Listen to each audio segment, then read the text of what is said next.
আচ্ছা, তাহলে কারেন্টের দিক আছে, তাই তো? কারেন্টের কি আছে? দিক আছে। কিন্তু দিক থাকলেও কারেন্ট কিন্তু ভেক্টর না। কারেন্টের সাথে একটা হচ্ছে অমানবিকতা হয়ে গেছে। ও বলছে ভাই আমার মান আছে, আমার দিক আছে, কিন্তু তাও হচ্ছে ওরা আমার ভেক্টরের যে মর্যাদা ওইটা দিবে না। তাহলে কেন দিবে না? দেখো, যখন দুইটা বল থাকে তাদের লব্ধি আমরা কিভাবে বের করি?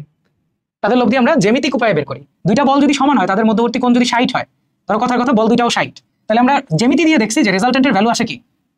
বলের দ্বিগুণ কজ অফ কোণের অর্ধেক। তাহলে সেটা করলে দেখো 60√3 নিউটন আসতেছে, যেটা আসছে কি পিওর জিওমেট্রি থেকে। এখন কথার কথা যে তুমি বললা কি যে আই কারেন্ট এখান থেকে আসছে, তারপরে এই দুইটাতে গেছে বিভক্ত হয়ে, ঠিক আছে? তো আমরা দেখো এটারেও সুন্দর মতো লব্ধি এখানে চিন্তা করতে পারি। তাহলে ওই লব্ধিটারে আমরা সমান্তরাল ভাবে পিছনে তো আঁকতে পারি, তাই না? তাহলে ধরতেছি যে এটাই ওই লব্ধিটা। এখন আমার আই কি 2i1 cos অফ 60/2 হয়েছে? মাইপা দেখছে যে হয় নাই, বুঝছো? মাইপা যদি দেখতো যে হয়েছে তাহলে বলতো যে হ্যাঁ ভেক্টর, কিন্তু ওরা মাপছে এই কারেন্টটা এখানে মাপছে, এইগুলাতেও হচ্ছে অ্যামিটার ইউজ করে মাপছে। মাইপা ওরা যেটা দেখছে ওরা তো অবাক, i = i1 + i2 আসছে। এই যে কারেন্টটা আছে, এই কারেন্টের ভ্যালু আসছে এই কারেন্ট প্লাস এই কারেন্ট, ঠিক আছে? জিনিসটা কত সিম্পল। এখানে একটা দেখো চার্জ আসছে, চার্জের ফ্লো, চার্জ তো কনস্ট্যান্ট, তাই না?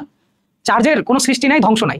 তার মানে হইতেছে চার্জ এদিকে যতখানি আসছে ঠিক ততখানি হইতেছে এদিকে আর এদিকে বাইরে হবে। তাহলে সেই চার্জকে আমরা কি করতেছি? টাইম দিয়ে ভাগ দিয়ে দিতেছি।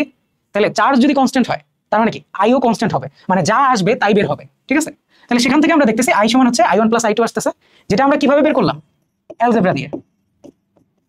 এখানে মধ্যবর্তী কোণ 60 না 90 না 120 ম্যাটার করতেছে না। কথার কথা যদি আমি ফ্লোটা উল্টা দিকে দিতাম, ধরো কথার কথা এদিকে দিলাম হচ্ছে 50, এদিকে দিলাম 60, এদিকে দিলাম 60, ঠিক আছে? তাহলে দেখো আই আসতো আর এই 50 আসতো, আর বের হইতেছে এই i1। তাহলে আমরা বলতে পারতাম এটা যদি i2 বলি যে i সমান হইতেছে i1 - i2। তাহলে এটাও কিভাবে বের হয়েছে? অ্যালজেব্রা দিয়ে। সিম্পলিফাইড, একদম যোগ আর বিয়োগ, আর কিছু নাই, ঠিক আছে? এই জন্য আমরা বলি কারেন্ট হইতেছে আসলে ভেক্টর না। ভেক্টর হলে তো জিওমেট্রি মানতো, কিন্তু ও তো মানে অ্যালজেব্রা। কারেন্ট ভাই তুমি যতই কষ্ট পাও, তোমার ভেক্টর বলা সম্ভব না।